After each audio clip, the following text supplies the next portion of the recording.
और एक्सट्रीमिस्ट इसके उल्टा कहते थे direct action. Extremist wanted independence bye direct action, whereas moderates wanted reforms, not independence, reforms, and that too through constitutional agitation। अब इसका मतलब क्या है? कॉन्स्टिट्यूशनल एजिटेशन मीन्स ब्रिटेन ने जो हमें कॉन्स्टिट्यूशन दिया है, अभी तक तो कॉन्स्टिट्यूशन बना नहीं था, फिर आप कहोगे कॉन्स्टिट्यूशन कौन सा दिया है? रेगुलेटिंग एक्ट 1773, उसके बाद Indian councils act, charter act, government of India act 1858, ये कॉन्स्टिट्यूशन ही था।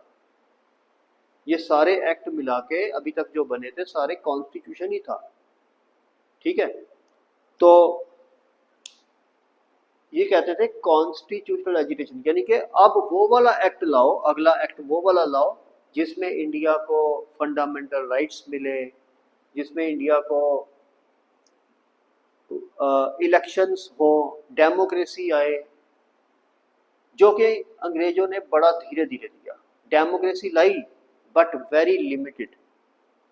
काउंसिल एंट्री लाया, लेकिन पहले तो मोरले मिंटो रिफॉर्म्स में इन्होंने सेपरेट इलेक्टोरेट्स दे दिए, हिंदू मुस्लिम का आपस में झगड़ा करा दिया, फूट डाल दी, डिवाइड एंड रूल कर दिया, वो हम पढ़ेंगे।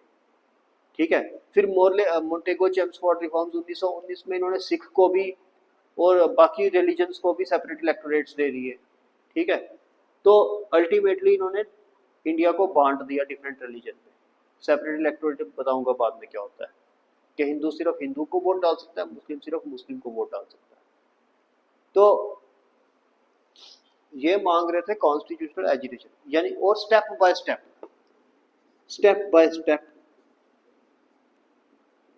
एजिटेशन। अब बताओ कौन बेचारा इतनी वेट करेगा? जो लोग हैं इंडिया के, स्टेप बाय स्टेप एजिटेशन हो रही है, मॉडरेट कर रहे हैं, कॉन्स्टिट्यूशनल एजिटेशन हो रही है। फिर इनके 3 पीस थे। क्या क्या थे 3 पीस? प्रेयर, पेटिशन और प्रोटेस्ट। ये मॉडरेट्स के 3 पीस थे, 3 मेथड्स थे क्या करने के? रिफॉर्म्स लाने के।